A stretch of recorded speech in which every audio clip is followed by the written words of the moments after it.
starting to believe that Tom Hardy can play anything he wants to play. I think I have a new man crush.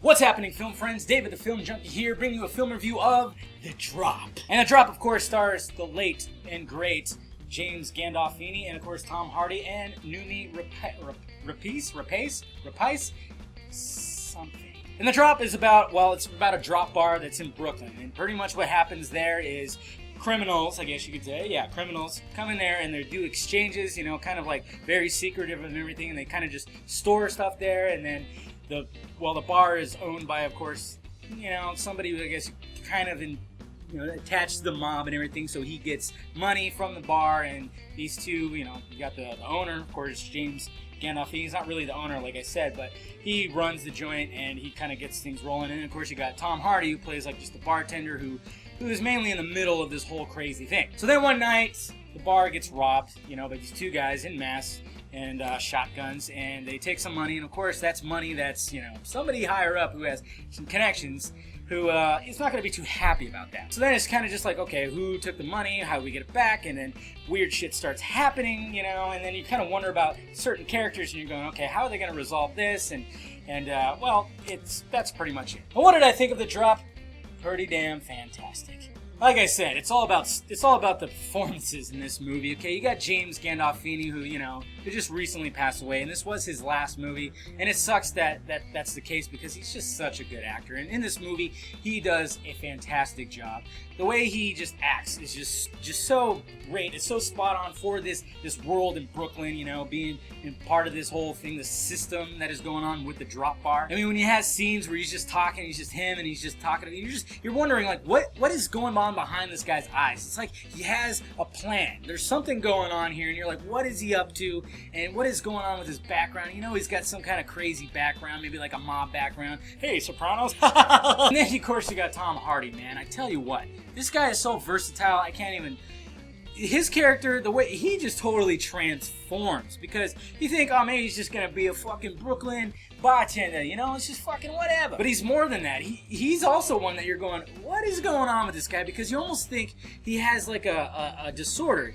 He's not really, even though he's a bartender, he's not really like a big time people person. He's not like one of those that's just gonna joke around and everything, and then he just kind of, the way he even the way he walks, he just seems like such a, like he's just like like he's a puppy that has been through so much shit, so he's kind of just like, But don't think that if you say the right command or push him back against the corner, he's gonna fucking fire. Whoa! And of course, Noomi Rapace, whatever her name is, she does a good job in this too. The chemistry between her and Hardy is very good. The chemistry between Hardy and Gandolfini is great. Just when they're just bullshitting and talking to each other, and there's a lot of that in here too, where it's just like, whoa, hit my microphone. Sorry if that made a noise. There's a lot of times where it's just like dialogue, which I love. I love it when it's just straight dialogue. There's nothing to do with the plot really, and there's just random dialogue, because basically the way Noomi Rapace comes into Tom Hardy's life is Tom Hardy finds a little cute, just adorable puppy in the trash can, and they both try to take care of it, and they both, of course, build a friendship. And then, of course, there's shit in her past, and of course, shit in his past. It's a very well-made movie. I guess my only gripe would be is it's a little slow-paced. It is pretty slow, When it starts off, it does take a little bit to get going, and sometimes you're just kind of like, what's stuff gonna happen? I think that's my only gripe, honestly. It's not one of those movies that's like super exciting. It's a well-acted movie. Film Junkie does approve. Does it belong on the wall?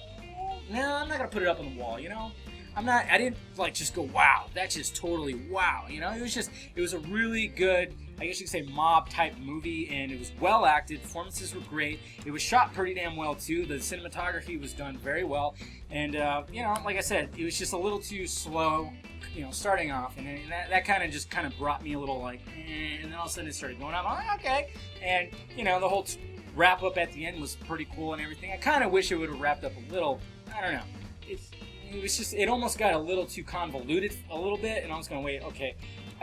So yeah, I did enjoy it, and I do recommend it, but it's not going to go up on the wall as like, oh my god. I mean, all the ones up on the wall are just movies that I can watch time and time again. So did you see The Drop? Let me know if you did down below in the balls area. Let me know what you thought about it, and also hit that like, thumbs up button if you'd be so kind. Subscribe to my channel if you have not already, and please visit filmjunkie.com for your latest movie news, trailers, and film reviews. Well, alright guys, catch my breath, and I am David the Film Junkie, and I brought you a film review of The Drop. You know, and I totally forgot that Tom Hardy's going to play Elton John in the biopic. I can't wait for that. Tell you what, it's going to be interesting to see. Alright, talk to you later.